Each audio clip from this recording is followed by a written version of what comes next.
Hi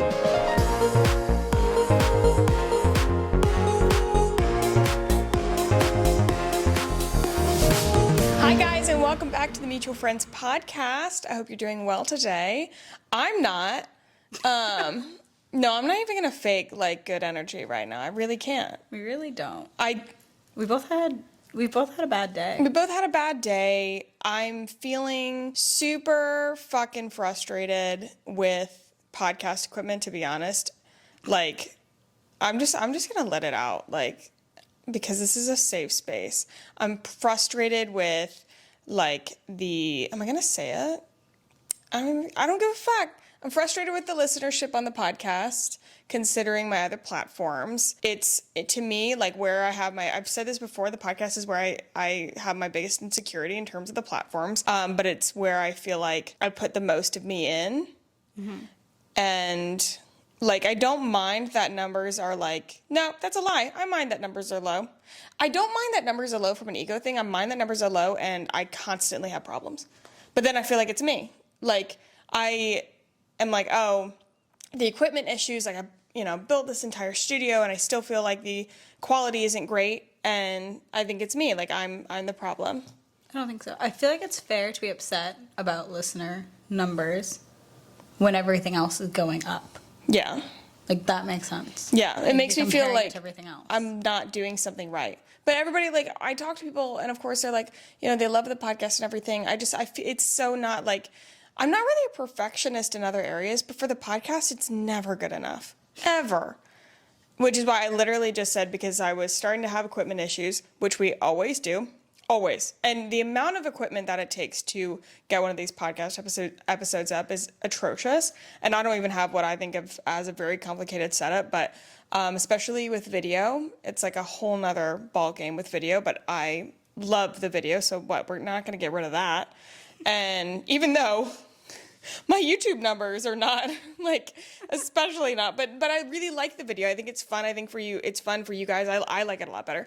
Anyway. You also can see it on Spotify now. And then, yeah, you can see it on Spotify, so I hope that people enjoy it, but I literally just said, like, I'm considering, like, making it an expense to fly to New York every month, which I already do, but, like, if I have a month where I'm not going up there to film, like, no good skits and stuff, which is normally why I'm there, like, going up, like, flying in, having a day where I record a bunch, that would be so expensive. Not just the flights. That studio that I normally record in is $100 an hour. Oh, wow, okay. Yeah. Now, so it'd be, like, for and each episode is about an hour. So it'd be, like, an hour an episode. Or an hour an episode, help. $100 an episode. And then flights and everything. And I'm like, fuck it. Like, I get so jealous of that studio. I don't know if that's worth it yet. I know.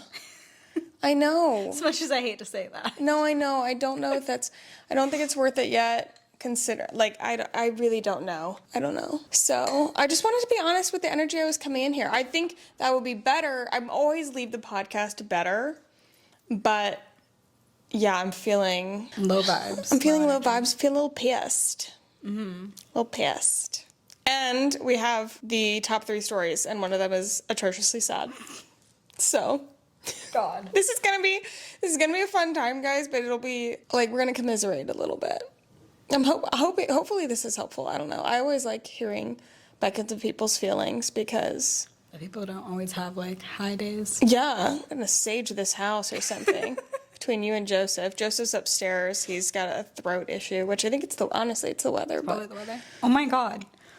I can hear it in your voice. Take some sips of water. It's the bad vibes. They're contagious. The bad vibes are taking physical form. I had to like almost do the like you're coughing but throwing up at the same time motion. What? Like it's like when you like kind of gag at the same time as you like. I cough. I sometimes cough so much that I gag. Is that what you're talking about? No. Oh. It's like you gotta like activate that to fully get it out, Oh, okay.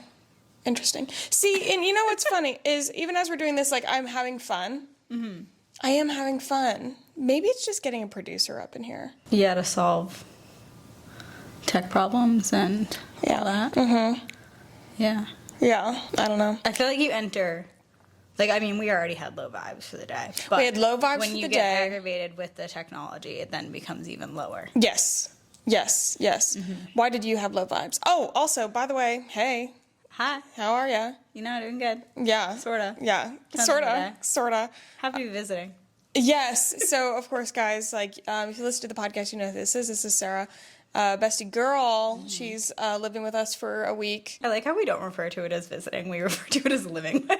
Yeah, I don't know. With you, it does feel like it doesn't feel like a visit. It feels like a move-in. Yeah. Because and maybe you have a complaint about this. I don't know. I don't switch around my life for when you visit. No. It's the same. Like, we just happen to be doing life together. Yeah. It's poetic. And so... It's kind of like when I move here, it's going to be the equivalent of that. Like, I'm just going to be like, I'm going to come over and work. Yeah. And we're going to sit, maybe talk to each other once every 3 hours. Yeah. But we're working. Yeah. Yeah. And, like, trade off, like, cooking and things. Yeah, It's very exactly. fun. Yeah, so she's in town. She's visiting for a week. And then Joseph and I are headed to Puerto Rico for our first anniversary, which is exciting. For the love of God, I need that vacation so bad. I cannot express. But yeah, very happy she's here. So she's going to be in for at least the next 2 episodes, if not 3. I love it when she comes in town. It's like a built-in co-host, built-in buddy. All right. So yes.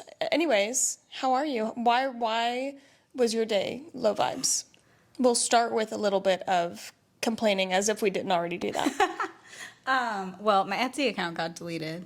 Yeah. Okay. Let's that talk was- about that that. was That's really such fun. bullshit. I've heard Etsy doing this to multiple small businesses, and I'm so not into it. They're very, like, I got in trouble for trademark infringement, which is fair. Like, I had Taylor Swift's name on things. Like, that is trademarked. But I was sent an email that I had trademark infringement, so things were taken down. I'd been sent this before, and they just take down the products. Yeah. They didn't tell you that they'll shut down your account if it happens a couple of times. They just are like, okay, we delete the products. And I'm like, okay, cool.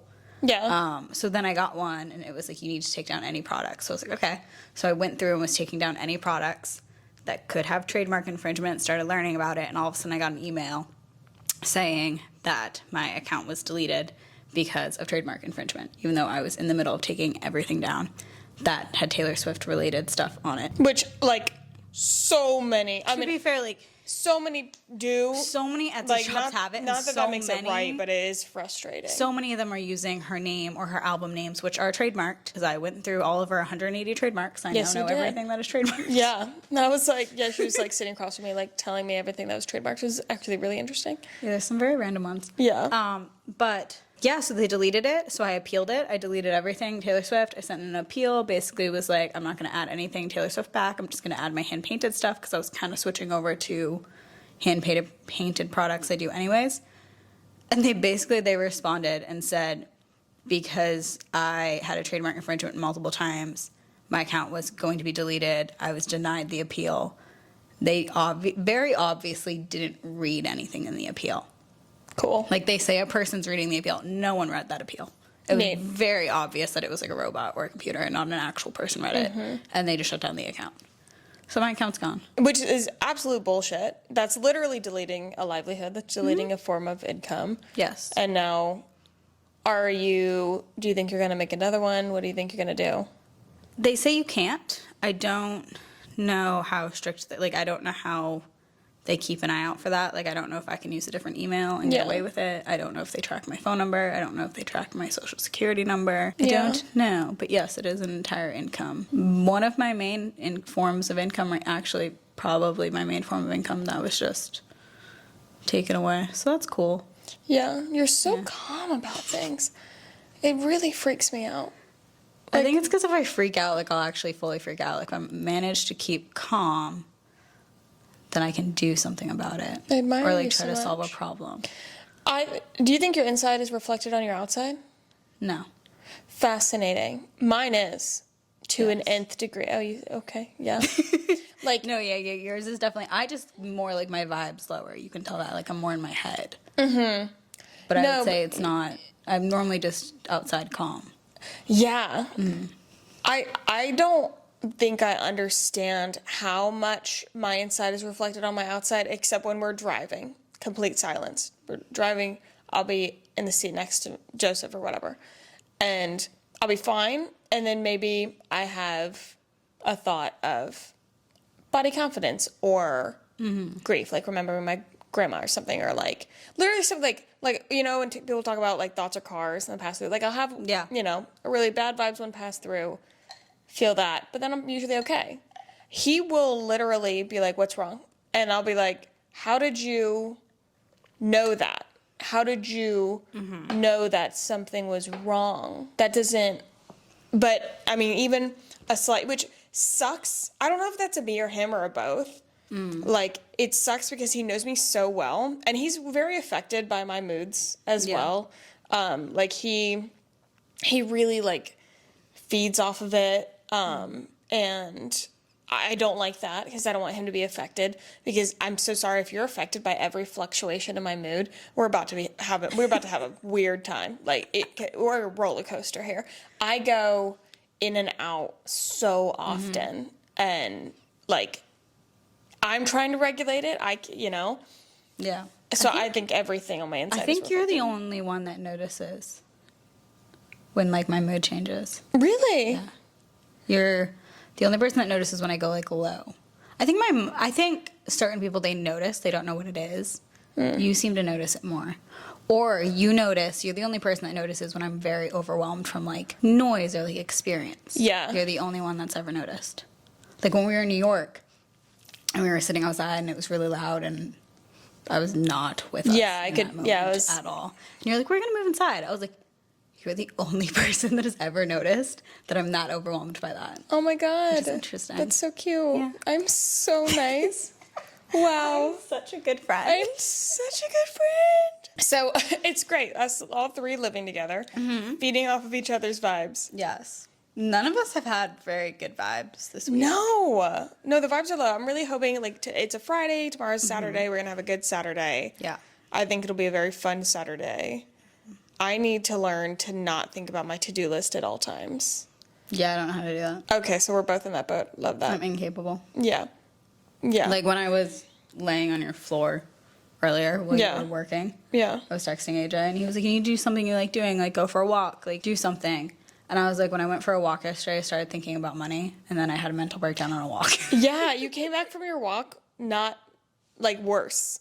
Yes. So I was like, that doesn't work because sometimes my brain goes into a direction. Take walks together. Yeah.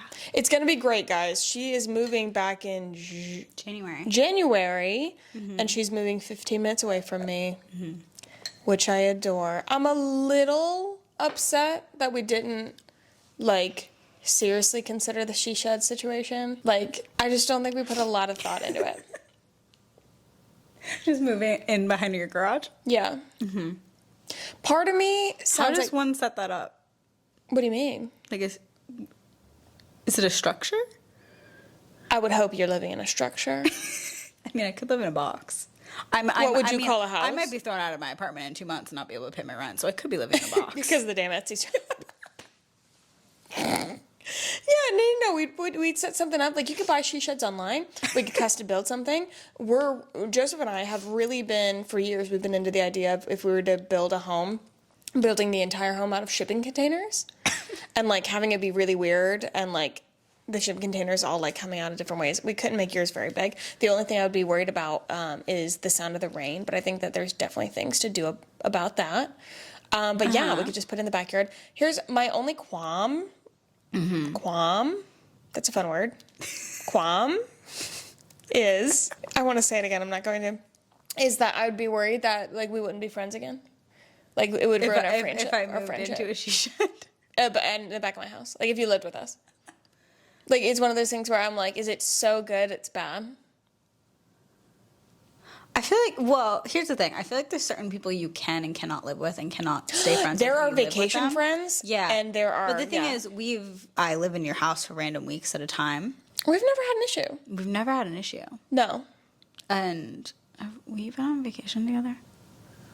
No, we've never gone on vacation together. We've never been on vacation But together. we're going on vacation together. Yeah, I don't think we'll have any issues there. I don't think I've talked to them about that vacation. Oh, really? I'm not sure.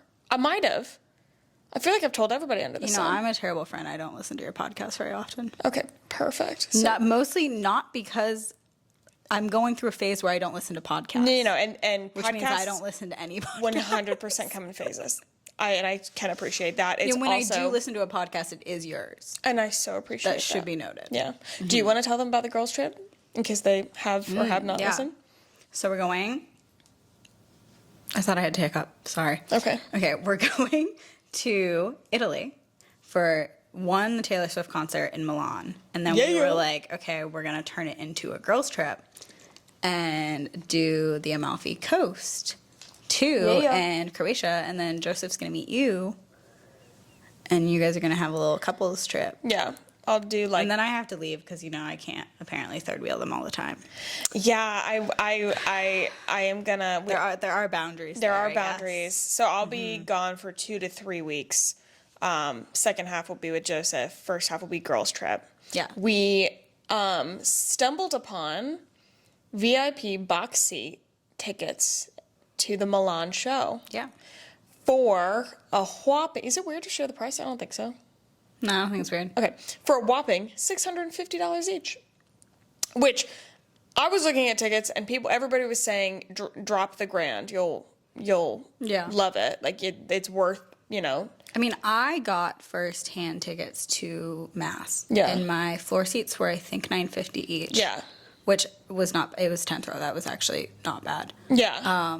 And then my other seats I was sent an email from Ticketmaster saying they had more tickets. Did I want any? Yeah. And so mine for that were only like $250, $280, something like that. Unheard of they were lower bowl. Yeah. So I honestly have gotten very lucky. Very lucky. Like lower bowl is going for insane amounts from what I've seen. And I paid less than $2,000 for. I think I paid for less than $300 for lower bowl, which is crazy. Yeah. And now we're going to Milan. Yeah. But we're like, okay, if we're going to go to Milan, we're going to ball out. Yes. It worked out. Like this show is next July. So it gave us plenty of time to save, do whatever we had to do to make sure it could happen. So I'm very excited about that. But that will be our first vacation together. Unless we go on vacation in between then and now. Yeah. I could totally see us doing a Disney trip. That'd be fun. very nice. And who's in? Are you ready for the group chat? I feel like the vibes are raising. Yes, the vibes are raising. The vibes are raising, and I'm about to bring them so far back down. So that's phenomenal. So let's, group chat. Obvious story number one, Matthew Perry died. He was what, 50? So like 52 or something? 52? I think he was young. 54. 54. 54. Died October 28th. I don't think, nothing's come out yet about the cause of I death. think the original, some report came out saying he didn't have, any illegal, substances in his system. I've heard both. I've Really? heard both, but also I think the I stuff. saw the toxology said he had no illegal in his system. in his system. Yeah, I have heard that there was stuff in his home, but by the sounds of it, it was his regular prescriptions or something. Okay. I don't think it was anything crazy. Because it didn't say, when they first came out, Yeah. it said in his home there was nothing. Yeah, I'm wondering if it was just prescriptions. I think what the most recent report I think says that there was something. And he died in his hot tub. His assistant found him. He played pickleball this morning. I was reading something that pickleball was a part of his sobriety journey. This is the absolute most affected I've been by a celebrity death. 100%. It's really very unexpected. It's unexpected. I mean, he was so young, and he brought so much joy to. He also it seemed like he was doing so well recently So well. with It his wasn't- book, and he was helping people. And Yeah, he had so much more to do. Yes. I think, and he, people always talk about his inner demons, and everybody has inner demons, and he went through some hard things, and he absolutely did. But he was out. It seems that he was. That was. I'm over. sure he was always still going to have them, but it seemed like he was doing much better, and he had found a new meaning to his life in the form of helping people. Yeah, yeah, and I mean, I haven't watched Friends since it happened. I haven't either. I think he loved making people laugh, but I think recently he's just helping people. Yeah. Well, I was watching something a while ago. I don't know if it was the Friends reunion or what it was, that he had like almost like an addiction to making people laugh, and he would have a like insane anxiety if the audience didn't laugh. Like if they did a joke, like he would immediately rewrite it, or like if they were on Friends, like he was fed. I think he talked about that in the reunion. I think it was the reunion, and it seemed like something that was definitely an unhealthy relationship with that, which that I think goes into like anxieties and other things. I'm sure that had to do with his substance abuse and stuff like that. But I don't think he realized how much his character helped people. I don't think so either. Because I've seen things where he said he was like, I don't want to be only remembered as the guy on Friends, and it's like, it's not. You're not just the guy on Friends. I don't think he realized how much his character like helped people. And I'd consider turn to, or when like you're having a bad day, you watch Friends. Yeah, like, and I don't. That was a thing. To me, he was the main character of Friends. Like he was the central person for me. Yeah. And I really don't think he realized how many people would be having a terrible day and they would turn on Friends and they would laugh and it would lift their mood. Yeah. Like, I don't think he was aware knows the impact of the show. Yeah. And specifically his role in the show. It's one of those things, like, I feel like I would feel better if I cried, but it's not, like, I don't, obviously I did not know him. I don't feel enough to cry. Yeah. Like, I haven't been sent over that edge, but I think it would help to, like, close it or something. But, yeah. No, I mean, it's so incredibly sad. I feel like I want to do something.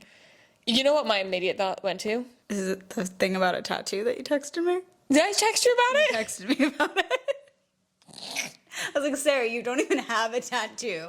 And your automatic thought was, I should get a tattoo. I should get a tattoo for Matthew Perry. Yeah. If that was your first tattoo, I'm sorry, I would find that kind of No, that wouldn't be good. I don't think that should be a first tattoo. No, maybe not. I don't even want a Friends tattoo. Like, which I don't know. We could get one on, like, the bottom of our feet. I'm not getting a foot tattoo. But it'd be funny. No one sees it. Mm-mm. You can't even see it unless you like. Yeah, I don't know. I don't want a foot tattoo. Does it hurt to walk on it? I've been very sidetracked here. Don't know. Also, if I were to get a Matthew Perry tattoo, I 100% don't know. I literally, in my head, I was like, maybe I'll just get Chenandler Bong on my ass. On my ass. Just in memory of Chenandler Bong. I don't know. I don't know. And that totally just came from a place of like wanting to do something. Yeah. But instead of just sit in silence. What's that from? Somebody stole my car radio and now I just sit in silence. Don't do this to me. Yeah, no, I will. I don't do well at this. And you made me you did this last time I was on your podcast or the time before that. It was when we were sitting in this room, so it was the time before that. And you like quote something and you're like, what's this from? And I'm like, my brain can't do it. No, I understand. It's like when people ask me a math question, I immediately shut down. And the thing is, I shut down, I refuse to even think about it. I'm like, I literally won't give you the answer. See, I've decided having a brain that's good at math is annoying because I'm on my walk. I wasn't using a calculator. I wasn't using a phone. I was calculating everything in my head, and my brain was just automatically calculating how much money you need to have, how much money you need to make, how much money I made. Doing all the math that quickly. That sounds... It's terrible. Horrific and terrifying. Yeah. Yeah, I would say. It's too easy. Absolutely not to that. No. So, next story. This one, this is also, like, sad. So, don't sneak at it. All I see is the first name. Okay. Daniel Radcliffe spotlights Harry Potter stunt double paralyzed in terrible accident and emotional doc trailer. I did not know this. I had heard about this. I had not heard about this. So this is from People magazine. Daniel Radcliffe is sharing the story of the man who helped him fly as Harry Potter. On Wednesday, HBO debuted the trailer of the documentary David Holmes, The Boy Who Lived. Also, amazing title about David Holmes, Radcliffe's stunt person from the Harry Potter films. What? I'm sorry. Yeah, what was your eyes doing there? That title. The Boy Who Lived. What? It's so cheesy. It's cheesy, but I think it's really, really good. Holmes was a teen gymnast when he began working in stunts on the Harry Potter movies and met Radcliffe, now 34, as a child. He worked at... Whoa. Oh. Daniel Radcliffe is 34? Yeah. Dude, you're 26. I don't... Shut up. Okay. He worked on each of the eight Harry Potter movies, but an on-set accident while making 2010's Deathly Hallows Part 1 left Holmes paralyzed. Imagine. Wow, he almost made it all the way through. Yeah. sounds terrible. I know what you meant, but it sounded so bad. This terrible thing happened to Dave, but I don't want to talk about his life. Wait, sorry. This is a quote from Radcliffe. This terrible thing happened to Dave, but I don't want to talk as if his life is a tragedy, Radcliffe says in the trailer. The way his life has affected the lives of people around him means that it is the furthest thing from that imaginable. Holmes calls being Radcliffe's lead stunt double the best job in the world during the trailer, and Radcliffe adds that Holmes seemed like a cool older brother during the productions. So cute. I think this is a beautiful thing for Daniel Radcliffe to do, like to tell a story of somebody so near and dear. Yeah. And I had no idea that happened. I don't know how it happened. I'll have to watch the I vaguely doc. remember seeing something about that. Really? Like years ago. Dude, I could not be paralyzed. I would quit. What does that mean? I would not want to do it. I'm sure. I would lose my mind. You can't move. I'm sure. Mentally, I'm positive. I would lose it. I'm positive that there isn't somebody on Earth who says, "Yeah, no, that sounds like the life for me." I think they figure it out though. I mean, he's sit for like 2 hours. This guy's making a documentary. I think he's doing more than me. All right, that's fair. Yeah. No, but it's so. I mean, it's very, very sad, but what a beautiful. I mean, that's great of Daniel for doing that. Yeah, what a beautiful That's story. cool. I'm definitely gonna watch it. I don't know where. Oh, it's HBO. Okay, I think Max is like doing the most. Yeah. HBO Max, whatever it's They're called. doing great. Does anybody know about the Akatar thing? Do we have any? You know what? No updates. Hold on, something is getting adapted. The book Did I send it to you? you posted about it, I think. Fourth Wing? No, maybe you texted me and I said I still need to read it. Is it Fourth Wing? Yeah, it's black think and gold. The book's like black and Yes, gold. Fourth Wing is getting adapted into a yeah. TV show or something. I'm You like, did say that. literally, how is that? Before getting Akatar. Yeah, Yeah. but I think it has to do with the author. I think then, like, Sarah J. Maas is saying no or something. Or I think something happened with all these strikes. True. Because so many of these companies were cutting shows they were making. Yeah. So I wonder if But I think that it'll keep going because, like, everything, I think it will Netflix be is made. I don't doing- know if it will happen with Hulu. I don't know if it'll happen with Hulu. I just saw something that Netflix is, like, really going behind Book Talk and trying to create a lot of book things. Reese's, what's her production company called? Reese Witherspoon, where she has a Reese's Book Club no and then she idea. produces. Anyway, like, books going into movies is such a thing right now. I don't know if Sarah's like just being very picky with. As she should. Yes, like I think she should be very involved because I think if she's not very I involved, seriously I think don't they should do it will be. crowdfunding. I'm like, if any of this is about money, then you better put up, Yeah. like, do crowdfunding. We will, Yes. I will single-handedly fund this fucking movie. I Or feel like like they've TV been talking show. about it for so long. The fact that like we don't even have actors yet. Yeah. We don't even know who. No, I know it's weird. don't even know if the These script has projects been go written, like like- forever. It's taking a long time. No, Hollywood's so weird. This one I picked, story number 3, this one I picked because it is close to home. Usher opens up about co-parenting while raising, I like the way that they put this, while raising child with type 1 diabetes. Quote, it's very complicated. I had to read this. Okay. For those of you who do not know, Joseph is a type 1 diabetic. He has been since he was 3. When Usher and his ex-wife, Tamika Foster, found out that one of their children had type 1 diabetes years ago, it changed everything. For the moment that type 1 diabetes was a conversation, it was a reacclimation to life. The life that we knew changed, the Grammy winner says. The breeding ground of disaster is lack of communication, he says. You honestly have to find the means and the ability to have mutual parties. For him and Foster, our kid's endocrinologist is a mutual ground. So it sounds like they do not fucking get along. they don't get along. If you have to, like, If this really is try so hard for your difficult, children's yeah. endocrinologist to be a mutual ground. Yeah. What does that mean? Still, says the star, it's been a task. It is very complicated because kids, by the way, will find a way to work you against each other. Ooh. Ooh, let me read that again. That sounds like a mess. Way more, not because of the diabetes, just because of them. Because kids, by the way, will find a way to work you against each other. What does that That mean? sounds like a very unhealthy family dynamic. Yeah, something's weird. But of course I had to read because, shout out to the type 1 diabetics in the Sounds world. like they would never speak if their kid did not have diabetes. Yeah. That's what it sounds Which is like, that's a whole nother thing. That's very sad. I wonder how old the child is.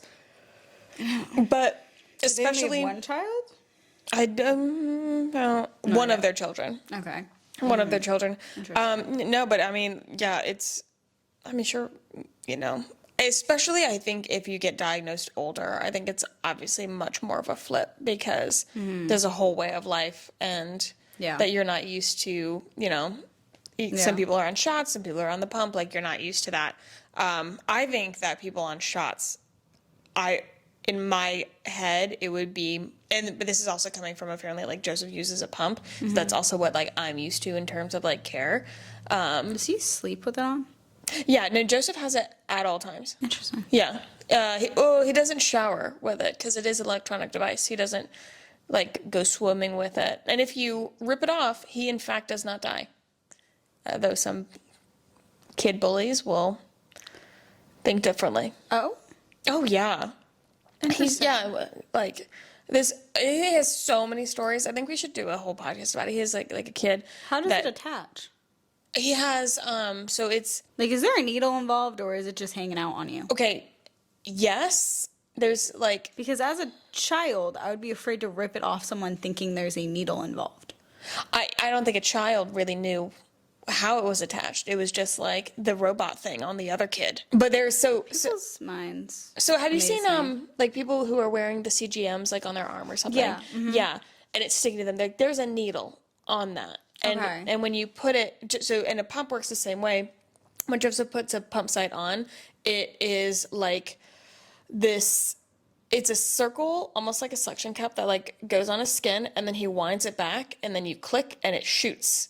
And it is a needle that is attached to a sticker, like perpendicular to the sticker. The needle is in him. The sticker sticks to him. And then on the back, it has where you clip the tubing in. So is there just a needle in him at all times? Yes. Do you feel it?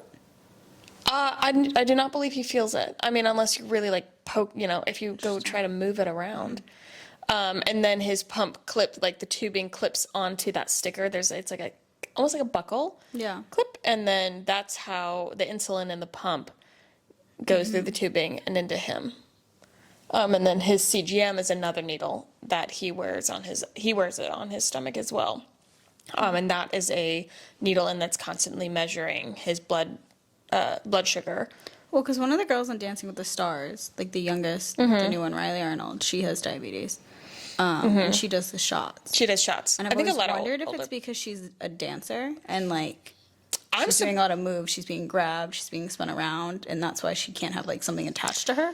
I could totally see that. That's what I'm wondering. I could totally see that because the tubing would be very like it would suck to have that ripped out. I think it would be very hard when dancing, especially with, I mean, maybe dancing by yourself, but dancing with a partner where you're doing lifts and things. I feel like that'd be very difficult. I could totally see that. Yeah. Because people were like, "Why don't you have a pump? Why don't you have this?" And I was like thinking about it, and I was like, I feel like there's a lot of circumstances in which it would be ripped off her body. To my understanding, there's also not that there's varying degrees, but I think that there's like people that are more recommended for a pump than shots. Don't quote me on that. We had to go on shots for the first time since he got on a pump when he was 6. I remember when his pump failed and then the backup pump failed, like literally just a couple months ago. So then we had a whole weekend where we were on shots.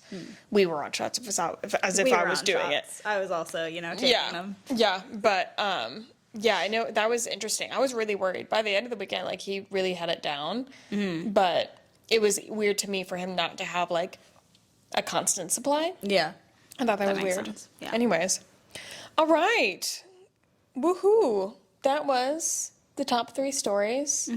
How did you feel about them?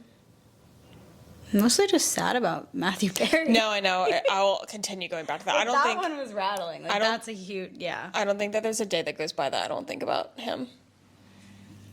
So, yeah. Rest in peace, Matthew Perry. My hero. Okay, this is going to be a fun episode because we're going to be talking about Southern and Northern differences as somebody born and raised in Charleston, South Carolina, and somebody born and raised in, where the fuck are you from? I was born in Connecticut, lived there till I was 6, moved to Massachusetts until I was 18, went to college in Connecticut. Big Northern girl. And went back to Massachusetts. Yeah. I think it's so funny when we have conversations around the differences between Southern and Northern, or like we'll ask each other questions. My personal favorite, have you ever had a boiled peanut? I don't think, no. Literally, what the fuck? I don't know if the peanuts in Fenway are boiled. Are they I hard? remember, I haven't eaten them. Oh. There's a man, he walks around with a bag of peanuts and he yells, "Get your peanuts here." Does it look hot or wet? Oh no, they're just normal peanuts. Yeah, these are. I'm sorry, I'm like having flashbacks. I went to Fenway a lot as a child, not as much when I was older. I gotcha. No, they were just bags of peanuts. It confuses me when people don't know what a boiled peanut is. Wait, did they have them at the River Dogs game? They do. They do have them at the River Dogs game. That is different. Okay. No, they were just peanuts in a bag. Right. At Fenway. So that is different. Yeah. Have you ever had them? No. We're so getting them. We're so I've getting never them. been a nut person. I don't really like nuts. I wouldn't say that matters. Okay. I'm also intolerant to peanuts. What? I still like. It just gives me it makes my tongue itchy and my throat itchy, and it gives me a stomach ache. You've got a lot of those. But I used to eat peanut butter and jelly every day growing up. Okay, sick. Amazing. The more I eat it, the less I notice it. If I go months without eating any form of peanuts or peanut butter, then the next time I have it, it'll be really itchy and scratchy and stomach ache. Well, then we're just going to contribute to building up your tolerance. Yeah. And it's I'll boiled. try it. And it's boiled. That makes a difference. Yeah, I think it does. It's a fruit thing. I don't know. I feel like that would make a difference. Okay. Are you, as somebody who's moved down to the South, and you've lived here once, you're living here again, Yeah. what are some differences that you've seen? Do you notice a difference? Do you notice so I'm going to say I want you to answer two things. As Southerners and my house, lifestyle, speed difference. Yeah. Because I did not think that we had a slow lifestyle or lived like a Southern. It's so slow. Okay, I don't. No. In general, everything Southerners do are slow from what I've seen. You walk slow, you drive slow. It's just, there's not a sense of urgency, is what I've seen. But you, in the sense of Joseph gets home at 3:30, you want to be done with work. I feel like up north, it's much more common to be working really early and working till 9 p.m. That's I think that is much more common. the super fucking worst. That the first time That's the I only learned place about I would notice it with you. Oh my god, the first time I learned about New York hours, I wanted to shoot myself. Yeah. I just cannot. I would say up north, it's way more common. I think you just work more hours. Yeah. And I think it's because they're we need to work to get ahead. We need to do all this. No, I still want to be on the farm schedule. Yeah. Get up early. That's the only time I've ever really noticed it with you. Done at 3. I got dinner to cook. I notice it when I go to stores or What do you mean at stores? things just take a long time, checking out and things like that. Well, or you gotta say hello. Yeah, or getting food. Fast food is not fast food. Wait. What? It just takes longer. Really? Everything takes longer. I don't know if everyone's calmer. It's not know. the hustle. I don't know what it is. No, Driving, oh my God. I have never hated anything more. How is that? I drive down the roads and I want to hit everyone. They're in the left lane going the speed limit. Who does that? No, I feel that actually as an offender.